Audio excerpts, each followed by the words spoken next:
All right, ladies and gentlemen, I have one of the greatest crowds I've ever had here at the school, which is to say, nobody at all. Because that's the best crowd, because then I don't have to worry about answering questions or anything. It's just me. So, didn't get a big crowd today, but I did go ahead and prep out all this up here, so I didn't want it to go to waste. So I'm going to do a video, but this one will be pretty quick. We're going to go through it fairly quickly, but hopefully it'll help you out. All 10 of you who watch these videos will hopefully get something out of them, okay?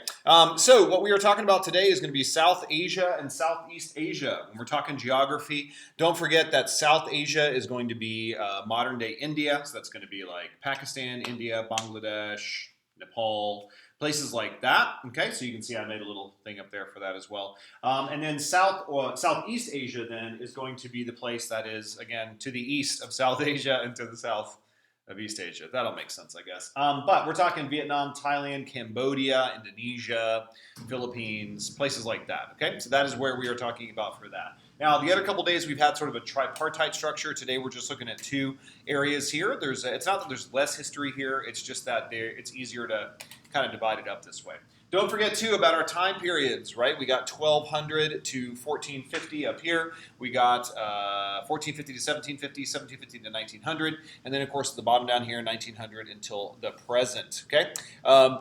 Ms. Singletary made fun of me today and said that this looked like some kind of deranged, like, conspiracy theorist board, which I like that a lot. I think that's partly a joke about my bad handwriting, but it's also kind of weird with all the lines and things. So anyway, hopefully you still find it useful anyway. So let's take a look here. What we are going to be looking at, we're going to start off. We're just going to do these sort of in order, South Asia down, and then we'll do Southeast Asia. There are some interconnections, and we'll talk about those interconnections as well. So starting off in 1200 to 1450, let me move something aside. Sorry, I got my desk right there. Starting with 1200 to 1450 in South Asia. Okay, so we're going to start off. India is divided into a couple of different kind of major kingdoms and groups. This is kind of the traditional way that India is because of its division, its different languages, and things like that. We tend to see it being kind of disrupted. So actually, kind of the unification that's going to come under the Mughals is sort of a aberration in a sense of Indian history. So we are obviously going to have a lot of the traditional things in this country that we see prior to 1200. So, Hinduism is the majority religion. We're going to see the caste system in this area. We are going to see a lot of trade along the Silk Road, as well as the Indian Ocean Trade Network, the IOTN. We're going to see these things around the world or around India in this time period. We will obviously see a lot of Muslims in this area in around 1200. Mostly those are going to come from trading connections across the Indian Ocean Trade Network, but there are a couple of invasions prior to Babur founding the Mughal dynasty a little bit later on. So we're going to see that in that time period.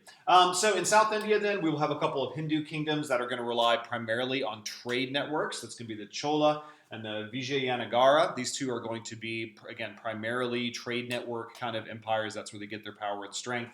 And they are Hindu. In North India, then, we will see the Rajput, which are going to be, again, Hindu groups. And we will have a Muslim kingdom up here known as the Delhi Sultanate. This is one of the only ones that really is able to come in and take control. We have like the Sindh and a few others, but we do have a small kingdom up there centered around Delhi that is a Muslim kingdom. Okay, so that is what we got going on in 1200 to 1450. Again, that's kind of like long-term basis, the long-term information, the long-term kind of concepts of India are going to be established by this point. So we're going to fast forward then down here into the 1450s. In this period, then, we are going to see the greatest of them. Well, that's debatable, I guess, but one of the greatest of their empires in Indian history, which is the Mughal Empire. Again, called that because they are descended, in a sense, from Mongols. They are coming from that same kind of group. We will have a couple of important people here. We're going to have Babur, who is the founder. He, again, is like, great-grandson or something of Genghis Khan. He's some relation or another. He's going to come out of the highlands. He gets kicked out of his old empire and forms this new one as he comes through the pass into India through the Himalayan mountains. And he will found this dynasty. A few emperors later, and we're going to have Akbar. Okay, Akbar the Great. His name literally means the Great. So, like Freeman jokes, he's the Great. He will be a famous and tolerant person here. So he is renowned for his tolerance towards Hindus and Muslims. He even tries to sort of like set up his own religion, the Din Ali. which is basically the divine faith is what he calls it. It rapidly dies out after his death. And then a little bit after him, then we will have Aurongzeb, who is a famous conqueror. He will bring the Mughal to their heights of military power, but in doing so, he will sort of bankrupt them and weaken them in a way that causes them to collapse pretty hard after that. But he is also famously much more intolerant. So he is a traditional Muslim, and he will not want to keep that tolerance around.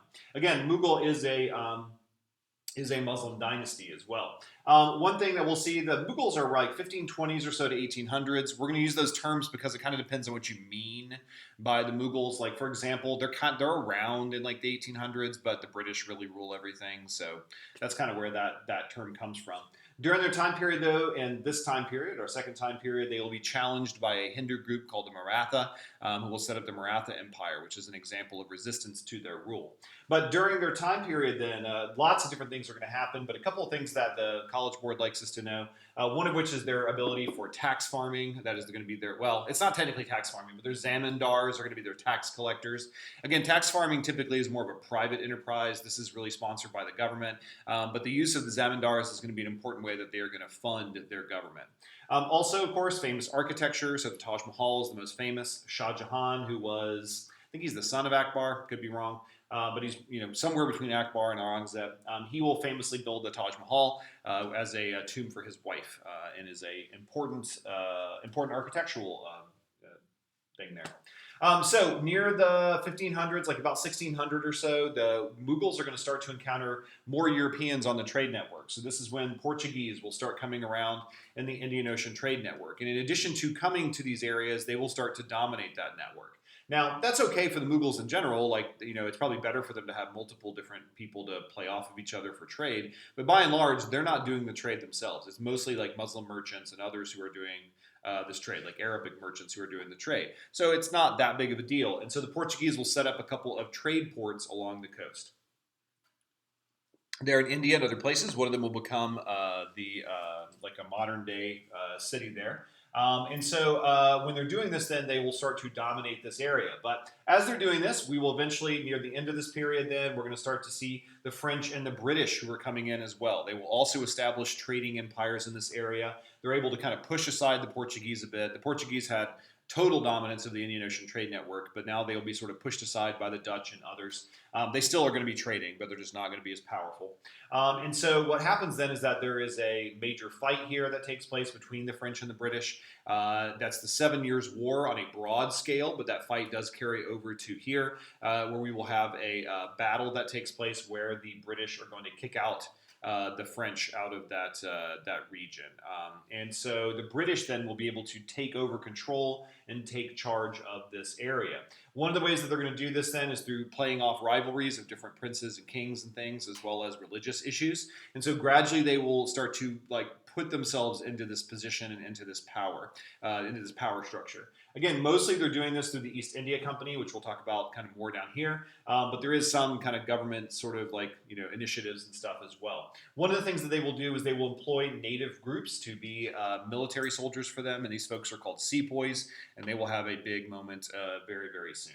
Okay, so that is our 1450 to 1750. The beginning, we have the foundation of the Mughal Empire, very powerful dynasty. By the end of it down here then, the Mughal are kind of around still, but they're weakened. They don't have as much authority, they're not as strong as they used to be because of the encroachment of Europeans. So fast forward a little bit here to 1750 to 1900. One thing we're going to see in this period, again, it's not founded here. It's actually found in this earlier period, but Sikhism is going to grow in this period. This is a universalizing religion that is from India. We also, again, the East India Company is really going to be more kind of up in here, but it just fits here a little better for me.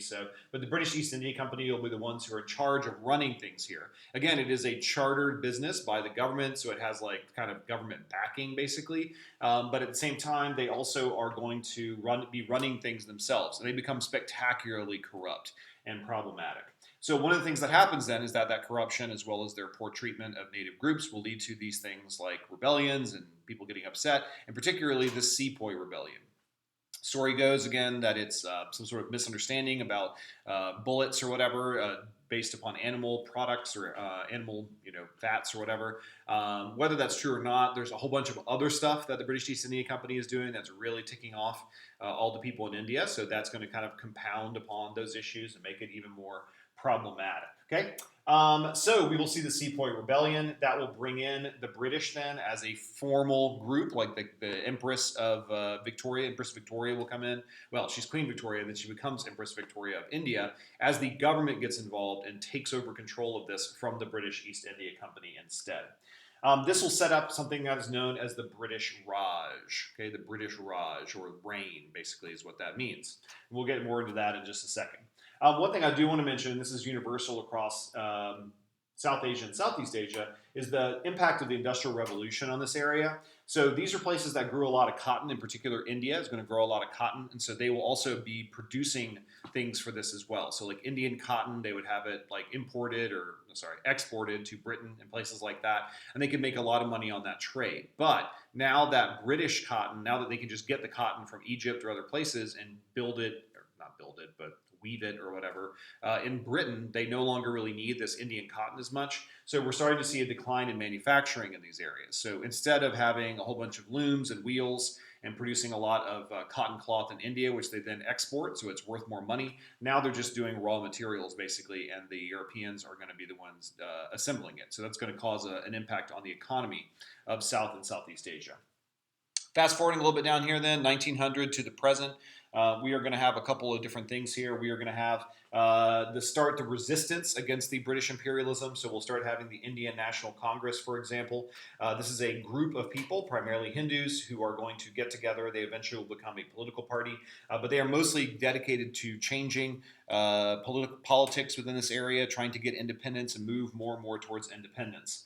One of the big things that happens is that after helping out in World War I, a lot of Indians serve in the military for the British. There will be a massacre of Amritsar in 1919. This is basically there was a protest that had gathered there. The government had banned protests, so the soldiers moved in and ended up killing and wounding a lot of people. And that caused even more people in India to really galvanize into we need to get rid of this policy. We need to get out of this stuff. So we have Gandhi, of course, who is doing his best to push these issues of nonviolence, so things like the Salt March, etc. He is a Hindu. We also have Nehru, who is also a Hindu, who will sort of lead this group as well. Like Gandhi's a leader in more of like a spiritual way. Like he's not like running a political party. Nehru's the political party kind of guy. And then Muhammad Ali Jinnah, who will represent the Muslim groups here, will be doing something quite similar there. So they will kind of settle upon this idea of the two-state solution. 1947 is when the independence will occur. We have that split. Again, it is a disaster. They have a very poorly designed line, and it causes all kinds of problems, and a lot of people get killed and hurt. It also will lead to things like the Kashmir conflict, which is going to continue to this day, where they have this specific location that they both sort of fight over. Don't forget, too, that during the Cold War, one of the primary aspects of India, as well as parts of South and Southeast Asia, is that they'll be a part of this non-aligned movement, right? They don't want to be a part of either the Soviets or the Brit or the Americans or any of these groups. They want to be non-aligned. India is a big leader in the non-aligned movement. Also, in the more modern era, kind of Unit 9 kind of stuff, we are going to have some cultural things. So we have Bollywood making these amazing movies with lots of dancing and singing. And then we also have this thing known as the caste system, which is going to be essentially ended. Now, again, the British had tried to do some things with this. Over the years, Hindus had also done some things with this, but it had stuck around for a long time. So in the Constitution of 47, they end the caste system. Obviously, it's still enforced for a lot of people, depending on where you are, or at least people know what their caste is and all that kind of stuff. But theoretically, it is banned, and the government today tries to help deal with that kind of problem. Okay? All right. Now, no questions, of course, because it's just me, ladies and gentlemen, but that's all right. Let's take a look over at South Asia then. Let's see if we can get that to work a little bit. See it just a bit better. Again, as I mentioned before at the top, we got a couple different places here: Vietnam, Thailand, Cambodia, Indonesia, Singapore. It is to the southeast of Asia, so it's that weird little like peninsula-y thing dropping off there.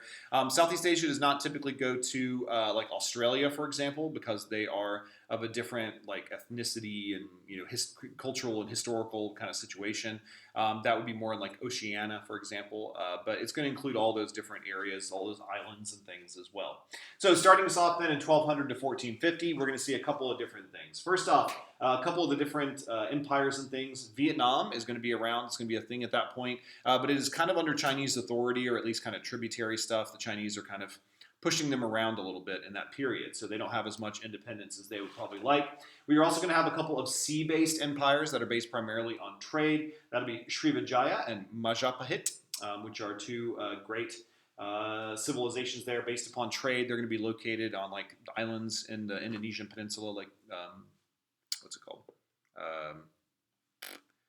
I'll think of it later. But anyway, on one of the islands there. Also, we'll have a couple of land-based empires here, Sinhala, as well as Khmer Empire, which is going to be sort of like modern-day Cambodia. These are the folks who make Angkor Wat. They're primarily going to be powered by irrigation. They have like widespread and useful irrigation systems, which allows them to produce a lot of food, so they can have a pretty big empire. Additionally, all of these groups here, like Srivijaya and Majapahit, are doing spice trade. That's a big factor here. They want to trade all these spices that they have around the world. Otherwise, a couple of things. Indian Ocean trade route is going to be super important to these folks. I know you may be thinking that seems pretty far for the Indian Ocean trade route. And again, that's true. Indian Ocean trade route, when we think of it a lot, we tend to think of like the Swahili coast and India. That is sort of one major part of it, but there's kind of a bigger network here. So it goes all the way through Southeast Asia. You could even argue all the way up into China as a part of that kind of area. So don't be thrown by the phrase Indian Ocean trade route and think it's just India to Africa. It's this whole sort of thing that's going on throughout that area. Okay, religious-wise, we have Buddhism and Hinduism are going to be really big here, and eventually we'll have more Islam. It takes a little bit of time for Islam to get there. This is not going to be a place where Islam will do any conquest. This is instead a place where Islam will be doing things like doing conversions through trade and through missionary activity. Now, weirdly enough, I even like looked it up. Like I have a couple resources that I use to like find all this information, right? But I even like looked up online to see if I could find the answer to this, because when I got to this point, I was like, why is there like nothing here? There's like not a whole lot 1450 to 1750. I'm not really sure what that is. I mean, there's not really large states here. Like some of these states will kind of come and go a little bit, like I think Srivijaya collapses in like the 1370s or something, so they would not be in this area. But it's not like nothing happens. It's not like this whole area just disappears off the face of the earth. Instead, it's just that they're not major empires, right, or major civilizations. They're small kingdoms, small groups and stuff that are going to be in these areas. They're going to be doing very similar stuff. They're going to be trading spices. They're going to be doing things like, trying to maintain some irrigation kind of things. And also, of course, Islam will be spreading in this period, so that by the end of the period, Islam will be heavily entrenched in this area. So that today Indonesia is one of the largest Muslim countries in the world. Excuse me. But weirdly, there's not a ton going on here. So that is kind of strange, I guess, from a macro perspective of world history. But let's drop down here to the 1750 to 1900, our third time period. And as you can see, we are packed with all kinds of new information here. So let's check out all this new kind of stuff here. We got the British, the French, and Dutch imperialism in this area. So those are the primary imperial powers that are going to be here. So the British are going to control places like Malaysia. The French will control Indochina, which is like Vietnam and Cambodia and stuff. The Dutch will control Indonesia. So we're going to see a shift here in this period, though, from the spices and things like that. Those are still being traded, but the shift here is going to be into a larger, more important group, or important kind of thing, which is things that are feeding the Industrial Revolution. So spices to rubber and oil, like palm oil and stuff like that, to help things that are going on with the Industrial Revolution. So that's why these areas become so important to the imperial powers. So a couple of different countries here, and we'll see kind of the ways that they are involved and resistant and all that. We have, for example, the Vietnamese, who are going to resist French rule from beginning until the end. Not incredibly successfully for a long time. In fact, one of the things I have talks about how they would like hide their emperor, which is like kind of a weak sauce kind of thing to do. But apparently the French would come looking for them, and they would just sort of hide them so they couldn't get them. So anyway, whatever.